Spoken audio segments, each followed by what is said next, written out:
Former spoiled rotten kids. When did the real world really hit you? I was a spoiled rotten child and also into my teens. My parents bought me a brand new red convertible for my 16th birthday. I threw a fit over it because what I actually wanted was my brother's old car that we still had, which was dark blue in color. I was so shallow and a horrible person back then. So what really turned me around? That next summer, I took a job as a camp counselor at our local day camp.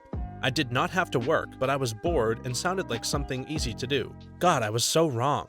This day camp was specifically geared towards the lower classes who could not afford childcare during the summer. We served them breakfast, lunch, and an afternoon snack. For a lot of the camp kids, this was all that they would eat that day, and on Friday they would beg for extra food or snacks to take home for themselves and or their siblings because they may not get to eat again until Monday. This really hit me hard, but the part that got me the most. This one kid, around 5 or 6, would refuse to take their shoes and socks off, even if we were going to the public pool that day.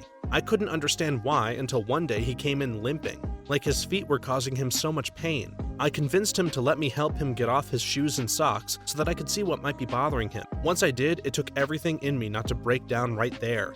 His socks were covered in blood.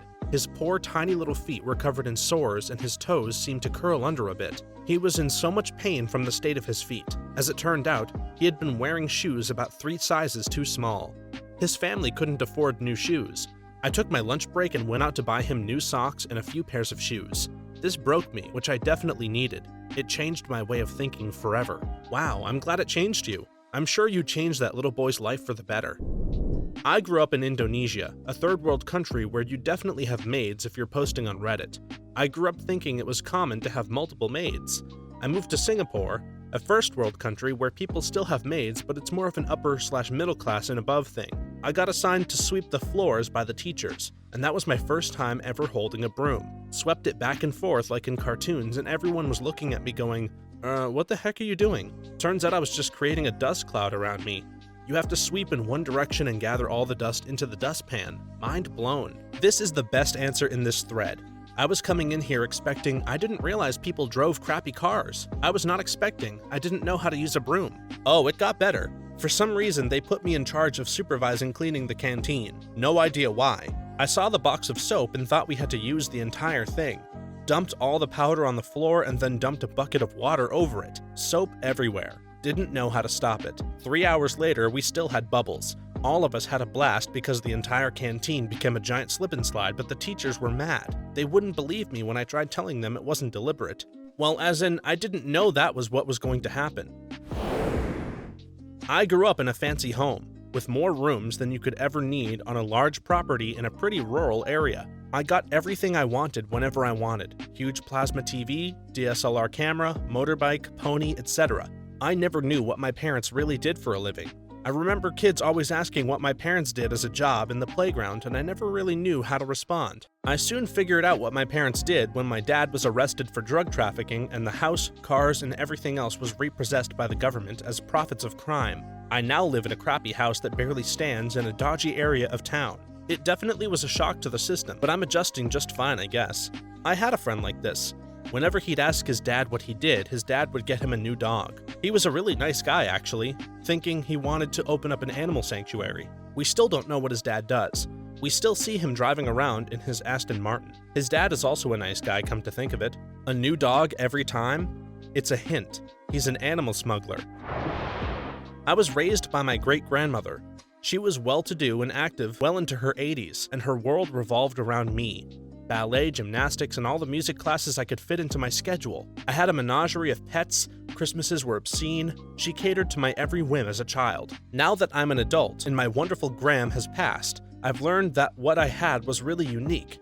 The world does not wait on me. I'm not special to everyone. I struggle with entitlement and narcissistic tendencies. It's isolating at times and I miss her. She sounds a lot like my grandma. Thanks for reminding me that I should really call her more often. Please do. My grandpa passed recently and I've been wishing I called him more. We didn't get to talk much due to his crazy wife, not my grandma. And every time we did talk, he'd ask just how my grades were and I hadn't been doing too well in college lately. So I avoided him along with the rest of my family.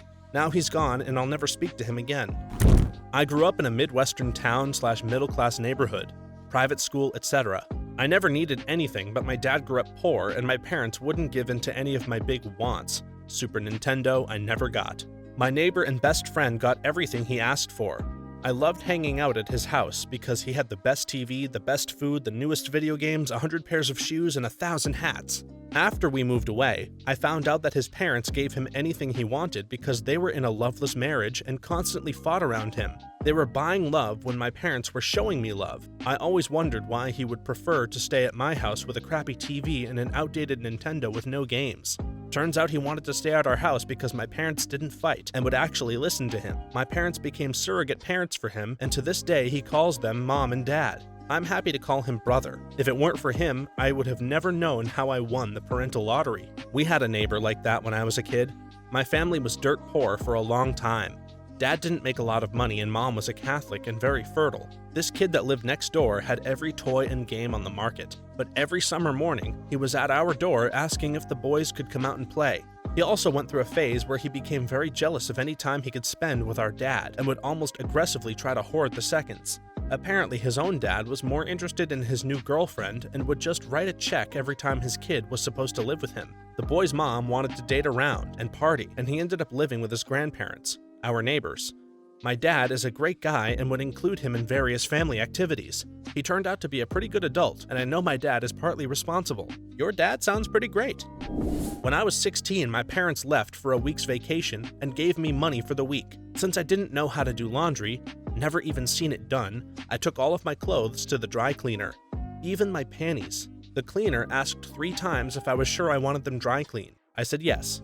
2 days later, I got 8 pairs of panties safely pinned to individual hangers. My laundry cost about $90 that week. I just assumed this was all normal. We get a lot of guests at my hotel who do this. We have one guest who routinely had $200 worth of dry cleaning. It's almost cheaper to just buy new socks and underwear, etc. It probably costs them nothing, and they expense it to a business account. If anything, they earn points on their credit card for it. I grew up with my mother doing everything for me. I was never taught many things because she would do everything. She's an amazing mother, don't get me wrong, but I wish she taught me more.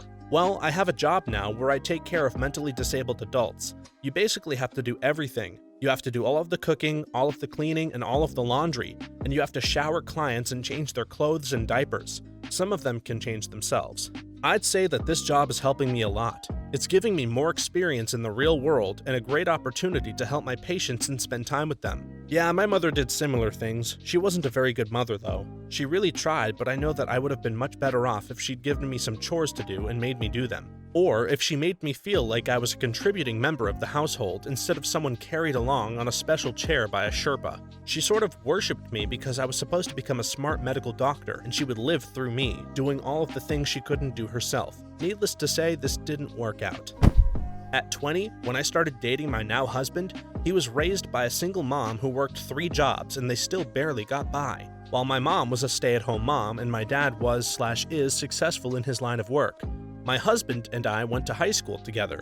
At the beginning of every school year, my parents would easily drop $15,000 on me and my sister for school clothes. My husband would go to our high school secretary to get clothes that were paid for by the school district. I didn't even know that was a thing. $15,000 for clothes. Everything I owned combined is barely worth that.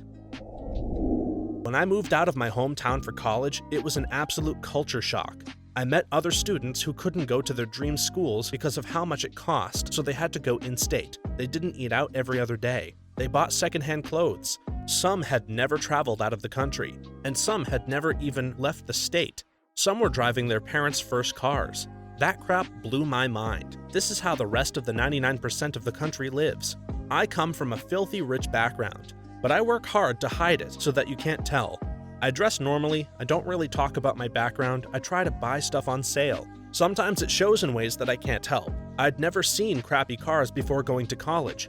I don't know how to drive cars with poor handling, and I always forget to turn off the headlights because I've never driven a car without automatic lights. I don't know how much anything costs because it doesn't matter. I'll still buy it anyway. I also don't really value money. $100 just isn't a big deal to me, but I know it means a lot to others, so I don't mind giving it to friends who are in need. But if you don't look too closely at my habits, you can't tell, and that was a conscious decision that I made. I'm grateful for never having to worry about money, and I likely never will, but I don't want to go back to my hometown because I think the lifestyle is unhealthy. There's so much entitlement, and the worst part is how rich people think that money defines your worth. I've seen them look at people with less money with such disdain, like their value as a person is less since they don't have as much money. It's disgusting, and I don't want to be associated with that kind of person. I also loathe the comments that come with it, like, if I were rich like you, and I put an end to those immediately if they come up. I don't like being treated differently because of how much money I have, and I won't treat you differently for how much money you have. We are both people, and we are both worth something. I think there's a difference between spoiled rotten and just growing up wealthy though, and you don't sound spoiled rotten at all. I think the difference between being spoiled and rotten is the attitude that you have about the things that you've received. I'm very grateful for everything I have, but I definitely consider myself spoiled rotten. I don't know what it's like to not have anything. I never have to ask because I already have it, whatever it is. I'm not going to try and convince you that I'm spoiled or rich though. I don't want to play that game. I wasn't necessarily spoiled, but I definitely grew up in a very privileged family. Upper middle class, academic dad and lawyer mom. I was 17 and I got a job as a porter at a hotel to save and travel for a bit before going to uni. My dad lives in Singapore, so I figured Southeast Asia. I went to Indonesia, and I was staying in a decent but not crazy fancy hotel near a temple. It was my first night, and I had no idea if tipping was the normal thing and didn't have any rupiah on me, so I put a US $5 bill under my plate when I left. Working in a hotel, you get foreign currency tips. The note was worth more as a novelty, to be honest. As the waitress cleared the plates and I was walking away, she freaked out, thinking I had left it there.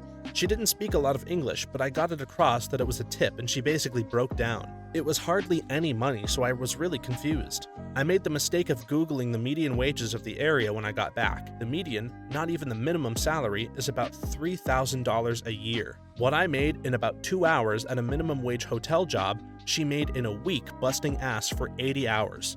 I tipped well all through my trip. Even bought the crappy knickknacks from the hawkers by the temple. It was gutting. I'm not well off by any means, but when on vacation in the Dominican Republic, we gave a little girl, about 7, on an excursion $20. She stared blankly at us for a minute before running up to give it to her mom. They both started sobbing and hugging us and thanking us. Our guide said most families don't make very much, and that could easily be more than a single paycheck. Was real eye-opening though. I was on an all-inclusive vacation in the Dominican Republic with my wife. We are in our mid to late 20s at this time. Everyone at this place is so well into their 50s. This place was nice. So anyway, we are out to dinner at one of the resort's restaurants, and for our anniversary we were given a cake. The server is a kid in his early 20s, maybe even late teens. Super cool guy. Funny, charismatic, and worked his ass off. When we first sat down, our table was covered in rose petals, spelling things out. It looked amazing. We end up getting pretty hammered and end up walking back to our room. Beachfront, private infinity pool opening to the ocean, and it's about 11 p.m. Mind you, guy was still with a table and I think still had side work. We left $20 on the table and gave the cake to him. The next morning, we wake and stumble to the breakfast restaurant like it's 8 a.m. As soon as I sit down, homeboy comes running up to serve us. Actually started talking to him, and it turns out he lives there. He shares a room with 4 other employees. He shared the cake with all of them. The beds are stacked and probably arm width apart. He got home at about 1 a.m. and was back working at 7 a.m. He worked open to close like 7 days a week. He would take the money he earned and give it to his family. This was considered a good job since he spoke English. We gave him $20, which was about 950 pesos, which means I gave him a few days' pay for just making us laugh. The thing was here, their customer service was 100 times that of almost most places I visit. I made sure I tipped out of anyone who even smiled at me. Lots of other guests that we talked to were total human wastes and thought they were God's gifts to man. I spend $20 a day on pointless BS. I can give $20 easily to people who can then provide for their loved ones. I now give away all of my possessions to people. A friend wanted a PC for his kid but couldn't justify it. Boom, take my monstrosity of a PC. Had a friend get into an accident and insurance wouldn't cover it for some reason. Here, have mine. When I quit music and ran into a small-time band, I gave them all of my equipment because I had no need for it. They said they did the math and I gave them like $20,000 in equipment. Should have thought that one through more. I own a house, 4,000 square feet in Austin, Texas, and when I moved home, I gave it to an army buddy. If I clean and find out I haven't used something for 12 months, means I didn't need it or use it, and it's always donated. When I go to restaurants, I creep on people. See a family taking their kid out, but they don't eat. Find out they can't afford to eat there, but it's still the little dude's day. I'll tell them to order anything. They celebrate his existence. They should celebrate too. I learned happiness is who surrounds you, not what. I realized that some people really struggle with money. I thought people didn't buy things they need, like cars, appliances, clothes, or a nice house, because they were really frugal and saving up. It's not that I didn't know about poverty, but I thought it was a third world thing, and that everyone in the US is pretty comfortable. This didn't sink in until college. I'm terrified for after college. This, in my house, we can't afford a new car, meant we don't have the extra money to splurge on a new car, and we don't really need one right now. Not, we literally do not have the means to afford a car even if we really had to buy one. Not being able to afford something meant saving up for a few months and eating in and buying stuff on sale. Not picking up 2 extra jobs and taking out loans to be able to afford an essential need. Yep, I remember someone asking me once what I would do if I won the lottery, and my answer was something like, well, I wouldn't have to buy stuff on sale anymore. If winning the lottery would have no large effect on my life, I'm probably sitting pretty good. Military boot camp. Wanted to eat an orange but didn't know how to peel one. Slyly waited for someone else to start peeling before emulating him. End up with a badly squashed, untidily peeled orange ball that tasted like sour reality. Boom. Evolved. Don't tell me you had people peel oranges for you. I met a guy in school who didn't know that apples didn't come sliced. I was spoiled rotten until my mid-20s. My parents gave me anything I wanted. When a new gaming generation came out, I would get every system at essentially every launch game. In high school, I drove nicer cars than all of my classmates' parents, and I had 3 different cars depending on how I felt. 2 of them were brand new sports cars, and the other was an older but very desirable sports car. I never paid for gas or insurance. Never paid a phone bill, didn't pay for food, movies, snacks, or anything. I was given almost limitless amounts of money to do whatever I wanted. My parents paid for my college tuition, and I later worked in the family business and was paid a very good wage for being simply who I was. I wasn't a slouch per se, but I had a false sense of security due to things being handed to me for years. My perspective of life was that you were always on an upward trajectory to earn more, and more. I swore that by 25 I would own a Lamborghini and $500,000 house, at least. Anything less than that would be abysmal failure. While living in this excess, I met a girl who grew up poor. She didn't live in poverty, but she had to work from a very young age and had to help pay the family's bills.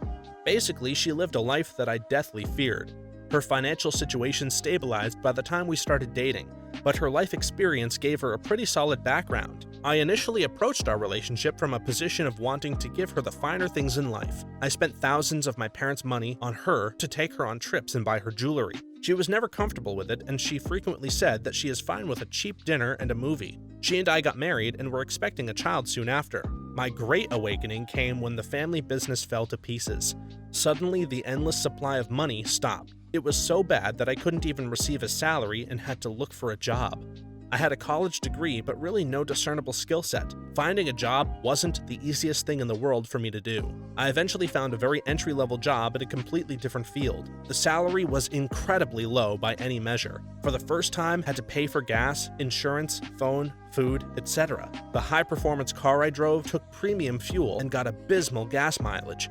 I sold it and bought the cheapest car I could find that was safe and new enough to keep my family on the road. I never drove anything so cheap in my life, was never paid so little, and had to pay bills for the first time in my life. I had to perform at work because I was almost literally living paycheck to paycheck. Oh yeah, I racked up tons of credit card debt by being irresponsible and knowing I could easily pay it until I couldn't. My one constant? My wife was unflappable. She had been in far worse situations before. She was pregnant, yet calm, cool, and collected despite the sudden life change. She didn't stress and essentially pulled up her sleeves and devised a budget for the household to see us through our new reality. It was clear why we were put together. I thought I was the man. Look who ended up taking care of who. This experience taught me that money literally didn't matter. Not only does it not matter, but it can disappear in an instant. I became closer with my wife, new son, and my faith after this experience. I wouldn't change it for the world. Your wife sounds awesome. He picked a winner. I grew up living in a huge hotel, kind of like your Sweet Life of Zack and Cody thing, except I was a spoiled young kid. When I was 7, I'd have a nanny put on my socks, wear my school uniform every day, etc. I had 4 nannies before that, and they all left. I made one cry once because I yelled at her for not helping me with my math homework. I slapped another one. She left 3 months later. It hit me hard a year or 2 later when my dad had to travel overseas to work. So I was stuck with that one particular nanny named Tina. My dad didn't really send a lot of money back to us, and so we had to live in a cramped apartment since we needed to move out of that particular hotel. I hated my nanny at the beginning because she was just so damn strict. Turns out that she was doing this because she wanted us to change, and we did, because my dad didn't send enough money and didn't want to. Stingy guy. We had to ration our food on some days, and I couldn't go to many school activities because we didn't have a car like we used to, and we didn't have enough money. This was hard on my brother and me because we went to a private international school, so it was really hard not trying to show others our personal struggle. It was even harder on me as I was a prefect at that school, and so not attending school activities or extracurricular stuff was the worst. During that period, I learned so much and began to empathize properly. I learned to socialize with my neighbors, be independent, and this made me enjoy my childhood living in that apartment more than I ever did living in a hotel. I owe it all to my nanny, to be honest. I consider her my surrogate mom now, regardless of the rough beginning, and I honest to God would not have changed one single bit if it wasn't for her. Have you ever told her that? If not, you should. Yeah, I told her that. Before she left us for good 3 years ago, I broke down and expressed how much I appreciated her help because her leaving felt like a parent walking out of my life, which ironically was what my mom did, though I never really felt anything for her in the first place. But that's another story. Thanks for watching until the end. Please tell us how spoiled you are in the comments below. Then be sure to like this video, subscribe, and hit the notification bell so that you know when our next video is available. For more videos just like this one, please stop by our channel. Thanks again, and see you next time.